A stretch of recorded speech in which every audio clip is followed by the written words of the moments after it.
Dans cette vidéo, on va voir comment on peut faire apparaître nos projectiles à l'endroit où se trouve notre tireur, donc notre shooter, qui est notre main camera en ce moment. Remarquez, Bullet, en ce moment, les clones qui apparaissent ne disparaissent pas. Ils restent sur notre terrain. On les voit, ils reviennent ici après avoir rebondi. Donc, ce qu'on va faire pour commencer, c'est enlever ces clones pour pas qu'on se retrouve avec trop de bullets à chaque fois qu'on en fait apparaître. Alors, pour ça, on va retourner dans notre code bullet qui définit le comportement de notre projectile, de notre prefab bullet. Et ce qu'on va faire, c'est on va revenir mettre la méthode. Dans cette méthode voidUpdate, ce qu'on va faire, c'est vérifier depuis combien de temps est-ce que l'objet est en vie. Donc, on va vérifier sa durée de vie. Pour ça, j'ai créé ici une variable, je vais la faire private float lifetime qu'on va définir à 3. Ça veut dire que pendant 3 secondes, notre objet va apparaître sur mon terrain. Puis au bout de 3 secondes qui va avoir fait son apparition, eh bien l'objet va disparaître. Dans le voidUpdate, on vérifie le lifetime, mais avant, il faut le changer. Le lifetime va changer au fur et à mesure que les voidUpdates vont s'exécuter. Le lifetime va diminuer. Donc, on va mettre moins égal le time.deltaTime de notre update. À chaque fois que l'update s'exécute, on a du temps qui s'est écoulé et ce temps, on l'enlève au lifetime. La notation du moins égal, c'est la même chose que si on avait écrit lifetime égale l'ancienne valeur de lifetime moins la variation de temps entre deux updates. Remarquez que là, il y a des petits points qui apparaissent. Ça, c'est Visual Studio qui me dit « Hey, tu peux modifier ton code. Tu pourrais simplement enlever le nom de cette variable avec le moins et simplement écrire un moins devant l'égal. » Donc, la notation que j'avais écrite initialement. Une fois que le lifetime va être mis à jour, on va venir le vérifier pour voir si le lifetime est plus petit ou égal à 0. S'il est plus petit ou égal à 0, ça veut dire qu'on a écoulé les 3 secondes. Donc, au moment où les 3 secondes sont écoulées, on destroy, on enlève, on détruit le GameObject.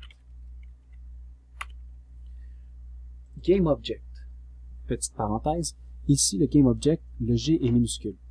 Parce que ça fait référence, et c'est écrit ici, the GameObject this component is attached to. Le this component, en ce moment, fait allusion au script bullet. Le script bullet est associé à l'objet, au GameObject bullet avec un B minuscule. Donc, ça étant un component, le bullet, ici, de la classe bullet, c'est un component. Vous l'avez quand on sélectionne notre prefab bullet, on peut voir ici que le bullet script correspond à un component. Et les components sont toujours associés à un objet. C'est ça que le code nous dit. C'est ça que Visual Studio, nous dit. The GameObject this component is attached to. A component is always attached to a GameObject. Ça veut dire que ça ici, ça fait allusion au bullet prefab.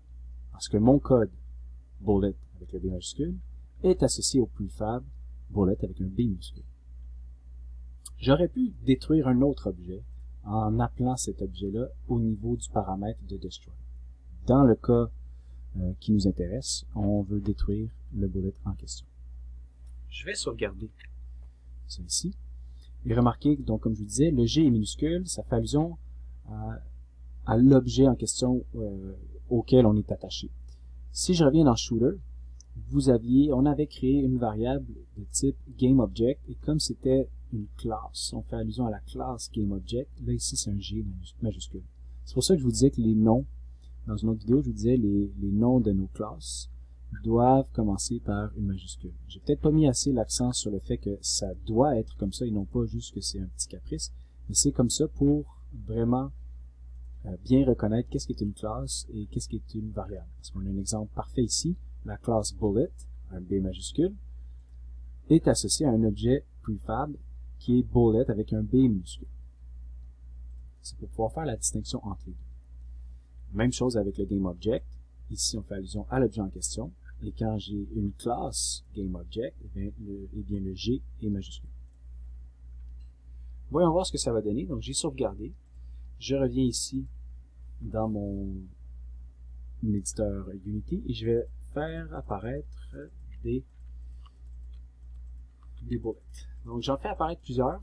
Remarquez que je clique à répétition sur ma souris. Même si je garde mon doigt enfoncé, ça n'apparaît pas. Hein? Donc, ça, c'est pour Get Mouse Button Down. Et au bout de 3 secondes, on voit que les clones disparaissent.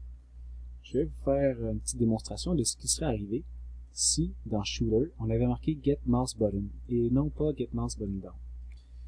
On va sauvegarder. Vous allez voir ce qui se passe quand, tant et aussi longtemps que notre doigt est enfoncé, la ligne est exécutée. Donc j'appuie, un petit clic, un simple clic fait apparaître une multitude de projectiles. Si je garde mon doigt enfoncé, on voit il y a beaucoup de projectiles qui revolent. Ça pourrait être intéressant si on avait on tirait de l'eau, ou tirait peu importe quel autre fluide ou des balles très rapidement, des projectiles très rapides. Mais dans notre cas, ce qui nous intéresse, en fait ce qui m'intéresse moi, c'est de mettre ça à button down parce que je veux un projectile à la fois.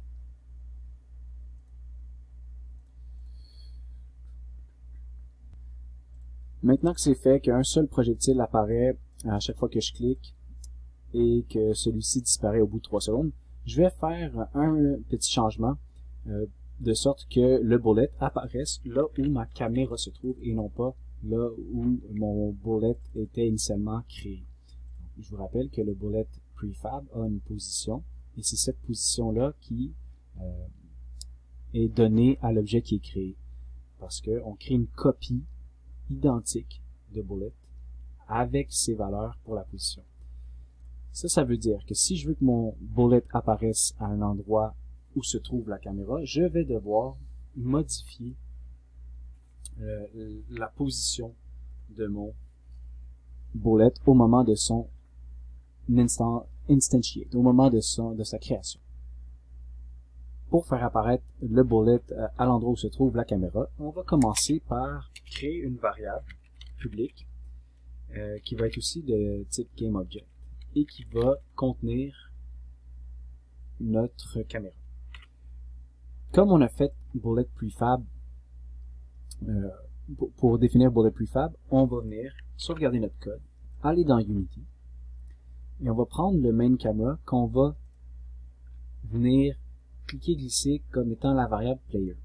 Puis après ça, je vais vous montrer une autre façon de faire, parce que contrairement à notre bullet prefab qui se retrouve dans notre dossier prefab, donc qui n'est pas sur notre espace de travail, le main camera, lui, se trouve sur l'espace de travail. Alors on pourrait aller le chercher d'une autre façon. Pour commencer, on va se créer une variable player qui va venir prendre la valeur de main camera. Donc, à chaque fois que je vais appeler player, je vais en fait faire allusion à mon main camera. La méthode instantiate, on va aller la voir sur le Internet, dans les références de Unity. On voit que cette méthode, elle peut être appelée de différentes façons. Le nom est toujours le même, sauf que dépendamment de ce qu'on écrit dans les parenthèses, on va l'utiliser différemment.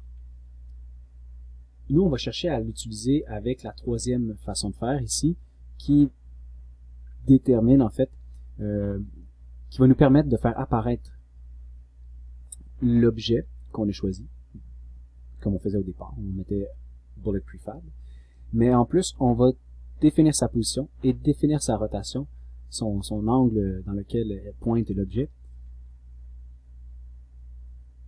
par deux autres paramètres. La position, donc position pour le nouvel objet, et la rotation, c'est la direction dans laquelle pointe notre objet, vont être définis au début comme paramètres. Quand je reviens dans Visual Studio, je dois rajouter deux paramètres.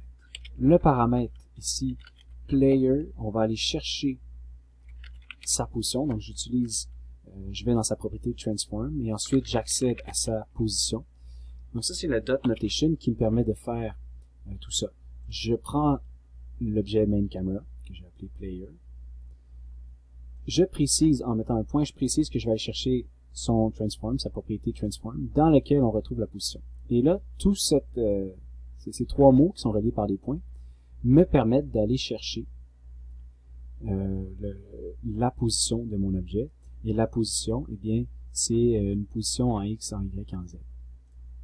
Je vais maintenant aller chercher, encore une fois, pour la main camera, donc la variable player, le transform, mais cette fois-ci la rotation.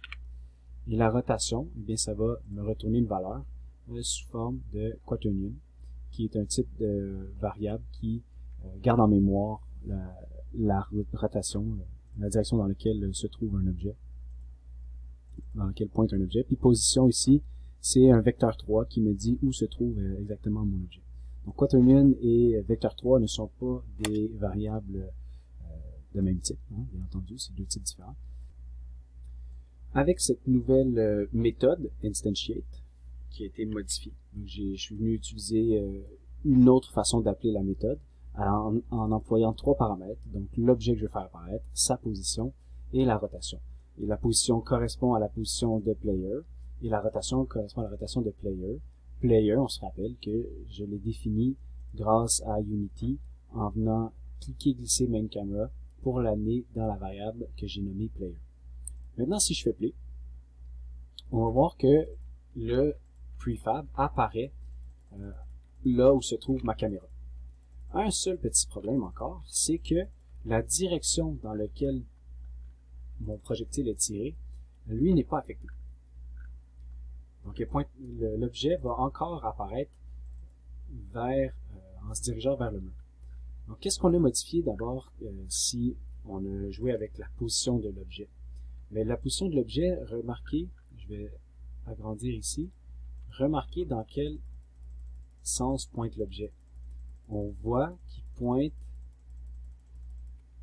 ici vers l'avant, mais si je tourne ma caméra, il se met à pointer vers le côté. Et là, si je garde mon doigt enfoncé pour faire tourner la caméra, vous voyez l'objet qui apparaît en changeant son orientation.